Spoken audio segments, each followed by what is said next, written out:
మీరేమవుతారు? కూతురు. కూతురు అవుతారా? మీరేం చేస్తుంటారు? నేను వర్క్ ఫ్రమ్ హోమ్ చేస్తాను ఎస్బీఐలో. మీరు జాబ్ చేస్తున్నారు? జాబ్ చేస్తాను. ఓకే అమ్మా. ఇప్పుడు ఫిష్ వెంకట్ గారికి ఎలా ఉంది పరిస్థితి? ఐసీలో ఉండండి, కొంచెం నార్మల్గా ఉన్నాడు అంతే. అంటే ఇంతకు ముందు మీద ఇప్పుడు మెరుగుపడిందని అనుకోవచ్చు.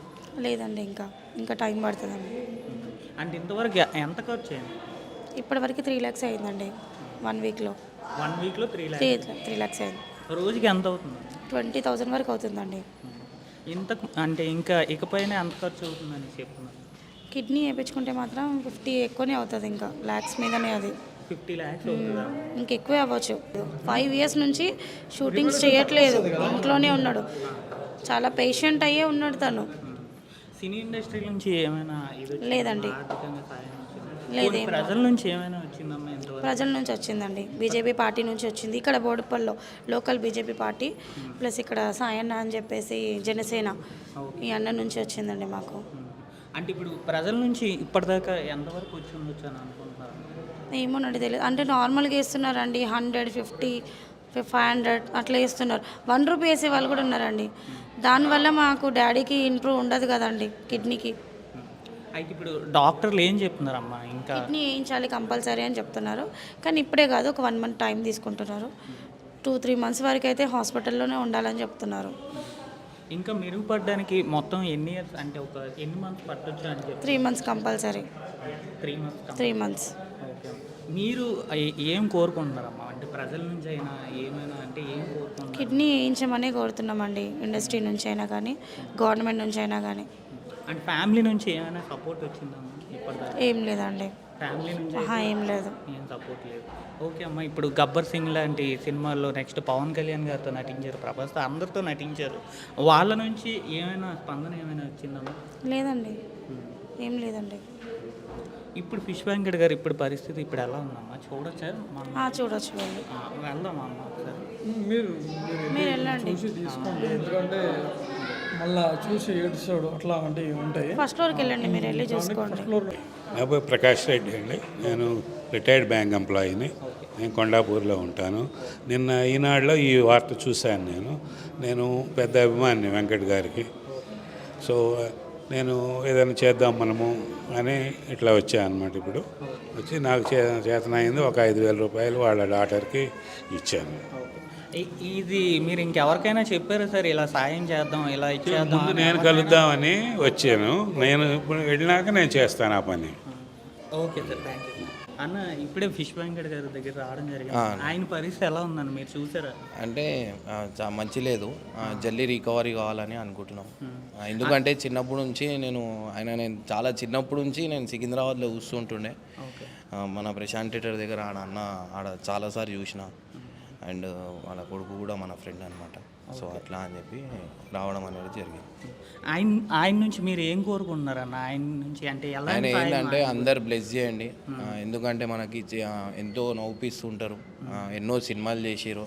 అండ్ సినిమా సైడ్ నుంచి కూడా చాలామంది సపోర్ట్ చేయాలి. ఎందుకంటే మీ ఫ్యామిలీ మెంబర్ ఆయనకి సపోర్ట్ చేస్తే ఇవాళ ఆయనకు అవసరం పడ్డది, వాళ్ళ ఇంటికి ఒక అవసరం పడ్డది. మీరు ఖచ్చితంగా ఆయనకు సపోర్ట్ చేస్తే, ఎందుకంటే ఆ ఇంటికి పెద్ద మనిషి ఆయన ఉంటే చాలా బాగుంటుంది. సో అట్లా అని చెప్పి అందరూ కొంచెం బ్లెస్ చేయండి అన్న, జల్దీ బాగా అయిపోవాలని. అండ్ ఇంకా ఏమైనా ఉంటే ఫండ్స్ కూడా రేజ్ చేయండి. మా వంతు అయినంతు మేము చేసినాం. అండ్ మీరు కూడా అందరూ ఒక చెయ్యి లేపితేనే అవుతుంది పని. సో గైస్ ఖచ్చితంగా అందరూ సపోర్ట్ చేయండి అన్న, జల్దీ రికవరీ కావాలని బ్లెస్ చేయండి. ఓకే అన్న, థ్యాంక్ యూ. ఇది ఇంకా తెలియడం వల్ల ఇంకా ఇలాంటివి ఎక్కువ సహాయం దొరికే అవకాశం. ప్రభాస్దే మొత్తము యూట్యూబ్లో అలా ఇన్స్టాగ్రామ్లో అల్లెల్లో పెట్టారు కదా, అదంతా రూములమ్మా. అవును. ₹1 చేతి రాదు, ఫోన్ కూడా రాలేదండి. ఎందుకమ్మా అంటే అలాంటి కాలు ప్రభాస్ గారి నుంచే వచ్చిందంటారా, లేకపోతే బయట ప్రజలు ఎవరైనా చేశారంటారు? బయట ప్రజలే చేసిండ్రు, ఫేక్ అని చెప్తుండ్రు కదా. అవును, బయట ప్రజలే చేసిండ్రు. ఆయన చావు బతుకులు ఉన్న వాళ్ళతో ఇట్లా గేమ్ ఆడడం మంచిది కాదు కదా. వేరే వాళ్ళు కూడా మాకు చేయరు కదా. మీరు ఫిష్ వెంకట్ గారికి ఏమవుతారు? భార్యనమ్మా. ఆయన పరిస్థితి ఇప్పుడు ఎలా ఉందమ్మా? చాలా కండిషన్ బాగాలేదమ్మా. కిడ్నీ కంపల్సరీ మార్చవలసిందే అని చెప్తున్నారు వాళ్ళు. ఇప్పుడు కిడ్నీ మార్చాలంటే 50 లక్షలు కావాలి. 50 లక్షలు కావాలంటే మాకు అంత లేవు. అందుకే యూట్యూబ్లో అందరిని చిరంజీవిని, పవన్ కళ్యాణ్ని, ప్రభాస్ని, ఎన్టీఆర్ని, లేకపోతే గవర్నమెంట్ తరఫు నుంచి ఎవరన్నా సినిమా ఇండస్ట్రీ నుంచి ఏదైనా ఇప్పటికేం దొరకలేదమ్మా. కాకపోతే ఒక ఆయన ఇక్కడ సీఎం చేస్తాడంట మామూలుగా, ఏం పేరు తెలియదు. రేవంత్ రెడ్డి గారు, రేవంత్ రెడ్డి కాదు, పవన్ కళ్యాణ్ గారు, ఏదో ఈ పేరు చెప్పిండమ్మా. చంద్రబాబు నాయుడు గారు. ఆయన కూడా కాదు, ఇక్కడ సైడే ఉంటాడు ఆయన. ఆయన 1 లక్ష రూపాయలు ఇచ్చిపోయింది ఈయన. ఓకే. ఆ 1 లక్ష రూపాయలు బిల్లుగా అయిపోయినాయి. మళ్ళీ ఇప్పుడు ఒక్క ఇన్స్టాగ్రామ్ ఆయన ఒక్క ఆయన ఇచ్చింది 1 లక్ష రూపాయలు. ఇప్పుడు ఇమ్రాన్ అన్న వచ్చి అదే ఇమ్రాన్, అదే ఇన్స్టాగ్రామ్ అన్న కదా ఆయన. ఆయనకు 1 లక్ష రూపాయలు ఇచ్చిండు. ఆయన ఇంతకు ముందు ఎప్పుడైనా మీరు కలిసారమ్మా? ఇదే అంటే కలవలే కానీ పరిచయం బాగా, అంటే మా ఆయనకు పరిచయం. ఓకే. నేను యూట్యూబ్లో చూసిందే కానీ మా ఆయనకు పరిచయం. నేను ఊరికే చూస్తుంటే ఏమన్నా నాకు తెలుసు అన్నకు తెలుసు అంటుండే. మీరు ఇప్పుడు జనాల నుంచి ఏం కోరుకుంటున్నారమ్మా? ఏం కోరుకుంటలేదమ్మా, మాకు ఆయనకు ఒక కిడ్నీ మార్చి మాకు ఆయన ఇంటికి పంపిస్తే చాలు మాకు. ఇంటికి వచ్చేటట్టు చూస్తే సార్ మంచిగా ఇంటికి రావాలి. మీరు కిడ్నీ ఒకటే మీరు చెల్లని. మీరు చెల్లెలు అవుతారా? ఓకే అమ్మా. ఇప్పుడు అన్నయ్యకి ఈ రకంగా ఉంది పొజిషన్ అనేది చాలా బాధాకరమైన విషయం అనమాట. అంటే ఇంత ఖర్చు అవుతుంది అనేసి అంటున్నారు కదా, ఇప్పుడు అది ఎలా మీరు సహాయం చేస్తామని అనుకుంటున్నారమ్మా? అంటే ఫ్యామిలీ నుంచి ఇప్పుడు ఎవరైనా సహాయం చేస్తున్నారమ్మా ఏదైనా? ఫ్యామిలీ అంటే ఫ్యామిలీ మేము ఎట్లున్నామో వాళ్ళు కూడా అట్లా ఉన్నాము. అంత గొప్పగా ఏం లేదు. అన్ననే మా అందరినీ చూస్తాడు. ఓకే.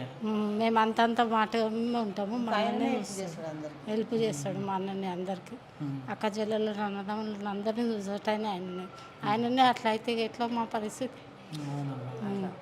అయితే ఇప్పుడు డాక్టర్ గారు ఏమంటున్నారమ్మా? ఇంకా కిడ్నీ కిడ్నీ ఇచ్చేటోళ్ళు ఎవరన్నా సినిమాలు కూడా చేస్తాడని చెప్తారు. అసలు ఇప్పుడు ఈ వ్యాధి అసలు ఎలా వచ్చిందమ్మా? ఫస్ట్ ఆఫ్ ఆల్ కిడ్నీ తరం నుంచి వచ్చిందమ్మా. కిడ్నీ తరం నుంచి ఆయన ఏమైనా తాగడం తాగడం అంటే ఏం లేదు. అంటే ఫస్ట్ స్టార్టింగ్ మీద ఫుల్ తాగిండే, బాగా తాగుతుండే. కాకపోతే ఇంకా మన థైరాయిడ్ ఉంది, షుగర్ ఉంది, బీపీ ఉంది. ఆయనకి కూడా కొంచెం పుండులాగా అయిన ఉండే. అది ఇంత ఇంత ఇంత ఇంత అయ్యింది. అది వీళ్ళ కొంచెం వాసన రావడం అట్లే అయింది. అసలు లేవలేక పోతుండు, చేతలు మాట్లాడలేక పోతుండు, తినలేక పోతుండు. కానీ ఆయన ఏదో బలిమిటి తింటుండు అంటుండు. హాస్పిటల్కి పోదాం రా అని ఎంత అన్న ఇంటలేడు. లాస్ట్కు రోషన్ వచ్చి ఇంటర్వ్యూ చేసి మేము మా పాపనే చేసింది. అన్న మా డాడీ ఎంత చెప్పిన ఇంటలేడు అన్న, కొంచెం మీరు రావాలి, మా దగ్గర అమౌంట్ కూడా లేదు అంటే ఇంటికి వచ్చే పోయిన సంవత్సరం చేసిండు కదా. చేస్తే ఆయన చేయంగానే వెంటనే తలకాల శ్రీనివాసరావు మన అల్లుడో వచ్చి ఇంటికి వచ్చి తీసుకొని పోయి చూపించిండు. గంట సేపటికి లేచిండు ఆయన. ఇచ్చేయండి అసలు అసలు అసలు మనిషిగా అదే అనుకున్నాను. ఇంటర్వ్యూలో చెప్తున్నా కదా, మళ్ళీ మా సారే ఫోన్ చేసిండు రాత్రి. ఆ సారే ఫోన్, రోషన్ కాదు మన పిఆర్కే హాస్పిటల్ అయినా చందన కదా, ఆయనే అందులోనే బాగా అయింది కదా. అలా క్యూర్ మంచిగా అయింది అనమాట. ఆయన పిలుస్తా పోతామని ఎదురు చూస్తున్నాం మేము.